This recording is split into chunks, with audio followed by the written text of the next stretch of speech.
నమస్తే, నేను మీ కుప్ప పద్మిని. ఇన్నాళ్ళు మీ సపోర్ట్ ని నాకు అందిస్తూ, మీ ప్రేమని నాకు అందిస్తున్న ప్రతి ఒక్కరికి కృతజ్ఞతలు. ఇప్పుడు చూడబోతున్న ఈ వీడియో కూడా ఖచ్చితంగా మీకు ఉపయోగపడుతుంది. లైక్, షేర్ అండ్ సబ్స్క్రైబ్ చేసి మీ ఇష్టాన్ని అలాగే మీ సపోర్ట్ ని నాకు అందించండి. అలాగే ఈ వీడియో పట్ల మీ అభిప్రాయాన్ని కమెంట్ సెక్షన్ లో కమెంట్ చేసి నాకు తెలియజేయండి. నమస్తే, వెల్కమ్ టు అవర్ ఛానల్. నేను పద్మిని. ప్రస్తుతంతో పాటు ప్రముఖ ఆధ్యాత్మికవేత్త, వాస్తు జ్యోతిష పండితులు, లలిత ఉపాసకులు, వాస్తు జ్యోతిష శిక్షణ నిపుణులు బ్రహ్మశ్రీ నానాజీ పట్నాయక్ గారు మనతో పాటు ఉన్నారు. మాట్లాడదాం సార్. నమస్తే సార్. శ్రీమాత్రే నమః. దేవి దేవతల ఆరాధన కంటే ముందు కూడా పితృదేవతల ఆరాధన ఖచ్చితంగా చేసుకోవాలని చెప్పిన ఏకైక ధర్మం సనాతన ధర్మం. అందులో పుట్టడం నిజంగా అదృష్టంగా ఖచ్చితంగా భావిస్తూ మరి మహాలయ పక్షం వచ్చేస్తోంది. 15 రోజుల పాటు ఈ పక్షం రోజుల పాటు మన వాళ్ళని ఆరాధించుకునేటటువంటి రోజులు. అయితే ఈ రోజుల్లో ఎలా ఏం చెయ్యాలి? మా పెద్దవాళ్ళు రకరకాల సందేహాలు ఉంటాయి సార్. చెప్పలేదని, లేకపోతే చనిపోయిన తర్వాత ఫస్ట్ ఇయర్ మాత్రమే చేసాం ఇంకంతే, మళ్ళీ ఇయర్లీ వన్స్ చేయటం లాంటిది లేదని, మాకు తెలియదని, మా పూర్వీకులు చెప్పలేదని, వాళ్ళ పేర్లు కూడా తెలియదని, ఇట్లా రకరకాల సందేహాలు ఉంటాయి సార్. ఓవరాల్ గా అసలు ఏం చేయొచ్చు, ఎలా వినియోగించుకోవచ్చు మహాలయ పక్షాన్ని ఒకసారి మీ ద్వారా. ఫస్ట్ ఆఫ్ ఆల్ ఏంటంటే ప్రతిసారి మనకి మహాలయ పక్షాలు వస్తాయి. ఈసారి స్పెషాలిటీ ఏంటంటే మహాలయ పక్షాలు మొదట్లో గ్రహణం, ఎండింగ్ లో గ్రహణం. రెండు గ్రహణాల మధ్యనే చంద్రగ్రహణం, సూర్యగ్రహణం, 2 గ్రహణాల మధ్యన మహాలయ పక్షం కాస్త పవర్ఫుల్ అనుకోవచ్చు ఉంటుంది. అయితే ఈ పక్షంలో మీ పూర్వీకులకు కానీ మీరు కానీ తరించాలంటే శాస్త్రంలో చెప్పినటువంటిది ఏంటంటే ఇలా వచ్చినప్పుడు ఏదైనా దేవతా ఆలయానికి వెళ్ళి అక్కడ ఏదైనా సేవ చేయండి అని చెప్తూ ఉంటారు. దానం మామూలుగా ఇప్పుడు మీరు చూడండి, పిండ ప్రధానాలు కావచ్చు, శిలలు వదలడం కావచ్చు, స్వయం పాకాలు కావచ్చు, ఇవన్నీ ఇస్తాం జనరల్గా. ఇచ్చేవి కాకుండా మీరు ఏదైనా ఒక శివాలయమో లేకపోతే విష్ణు ఆలయం ఏదైనా అక్కడ నిర్మాణం జరుగుతుంది, మీ వంతు ఏమి ఇవ్వగలరు? ఓ 10 ఇటుకలు ఇవ్వగలరా? లేకపోతే అక్కడ అన్నిటికీ నేను శాస్త్రం ఏం చెప్తుందంటే అగ్నిపురాణంలో గుడి నిర్మాణానికి అన్నిటికీ ఎవరైతే ఇస్తారో శాశ్వతంగా అమ్మవారి లోకంలోనూ విష్ణు లోకంలోనూ ఉంటారట. విష్ణు ఆలయానికి ఇస్తే విష్ణు లోకంలో ఉంటారట, శివాలయం ఇస్తే శివలోకంలో అంటే దీంట్లో ఇదైపోతారట, శివుల్లోకి ఐక్యం అయిపోతారట. ఎన్ని ఇటుకలు ఇస్తే అన్ని సంవత్సరాల పాటు, అన్ని యుగాల పాటు అని కూడా చెప్తుంటారు కొన్నిసార్లు. అంతకాలం ఉంటారట మనిషి. కేవలం మనసులో మీరు గనక ఒక ఆలయం కట్టాలని అంటే మనసులో అనుకుంటేనే 100 సంవత్సరాల పాటు స్వర్గలోకంలో ఉండడం, దేవత దగ్గర ఉండడం జరుగుతుందని చెప్తుంది శాస్త్రం. అట్లీస్ట్ అనుకోనైనా అనుకుందాం, అలానేదో ఊరికి అనుకుందాంలే, నాకు డబ్బులు నేను ఇవ్వనంటే అలా కాదు. మీరు అనుకున్నారు కానీ మీకు ఆర్థిక సంబంధించినవి కుదరలేదు లైఫ్ లో, కానీ మనసులో మనస్ఫూర్తిగా అనుకున్నారు నాకు గనక డబ్బులు నాకు నేను చేస్తాను అని. కానీ మీ కర్మ కొద్దిగా ఏదో అవ్వలేదు, కానీ ఆ యొక్క పుణ్యం వస్తుంది, అయింది, మీరు చెయ్యాలి. అయ్యకు కూడా అమ్మ నాకు ఎందుకు, నేను ఆల్రెడీ అనుకున్నాక నాకు 100 సంవత్సరాలు చాలు, నేను మళ్ళీ ఇప్పుడు డబ్బులు ఖర్చు పెట్టాలా అనుకోకూడదు అలా అని శాస్త్రం చెప్తుంది. కాబట్టి ఇది 2 గ్రహణాల మధ్యన వచ్చింది కాబట్టి ఖచ్చితంగా ఇటువంటి సేవ చేయండి. ఒకటి. రెండవది ఏంటంటే మీరు ఇందాక అన్నారు చాలా మంది చాలా సందేహాలు మాకు లేవని అంటుంటారని.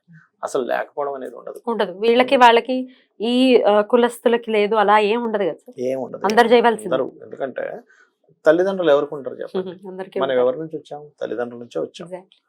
ముత్తాతలు వాళ్ళు, ముత్తాతలు అక్కడి నుంచి అట్లా రావడం జరిగింది. అంటే ఏమిటి, మనం ఎవరికి ఇస్తున్నాం అంటే ఇది పితృదేవతలు అనేటువంటి ఒక వ్యవస్థకి ఇస్తున్నాం. ఆ పితృదేవతలు అనేటువంటి వ్యవస్థ ఏదైతే ఉందో మనకి అది మనం మాత్రమే కాకుండా దేవతలు కూడా చేస్తారట వాళ్ళకి.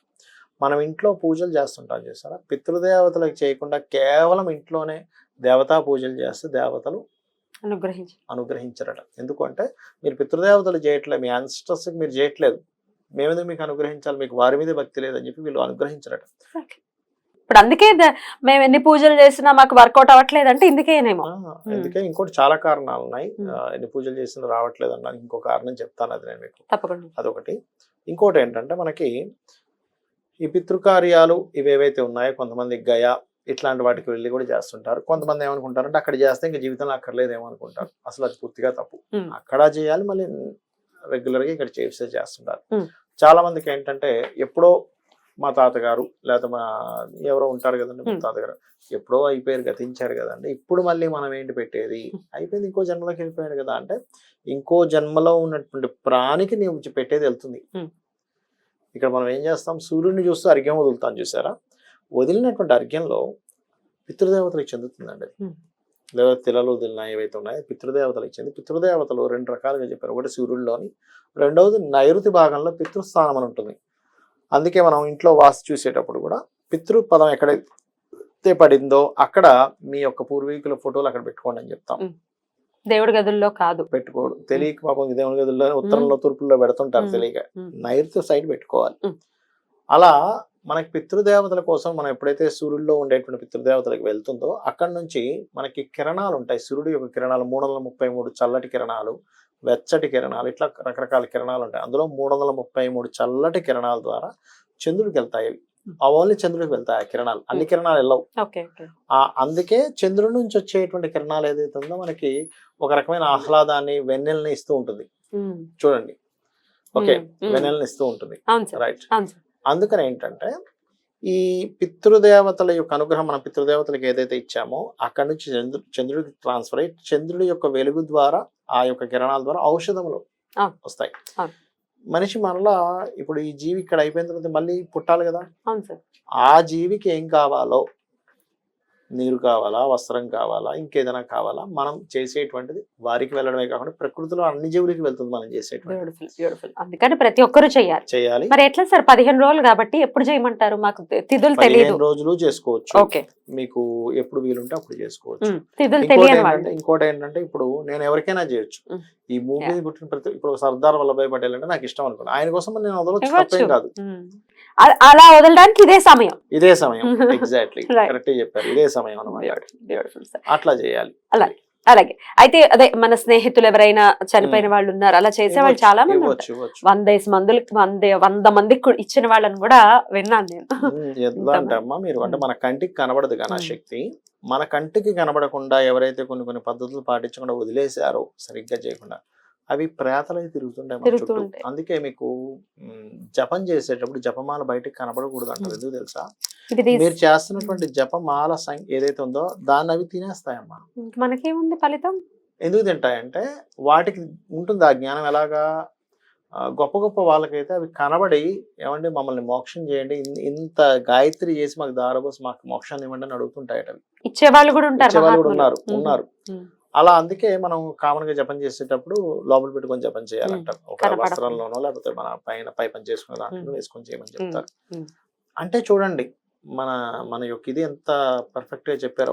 ప్రేతాలు అలా ఉంటే వాటిని మనం ఎంతో కొంత మన బాధ్యత ఉంది పంపించాలి ఉత్తర జన్మలకి. Right sir. అయితే ఈ ప్రేతాల విషయం వచ్చింది కాబట్టి ఆత్మహత్యలు చేసుకునే వాళ్ళు డెఫినెట్ గా ప్రేతమయ్యే తిరుగుతారు. పురాణంలో ఉంటుంది, మన గరుడ పురాణంలో ఉంది. ఆత్మహత్య చేసుకుంటే ఇమీడియట్లీ ప్రాథమిక పడతారు. ఇంకంతే, వాళ్ళకి నిష్కృతి లేదు, అనుభవించి తీరవలసిందే. ఇంట్లో 11 రోజులు చేసేటువంటి కార్యక్రమం సరిగ్గా చేయకపోయినా ప్రాథమిక ఎన్నున్నాయి బాబాయ్.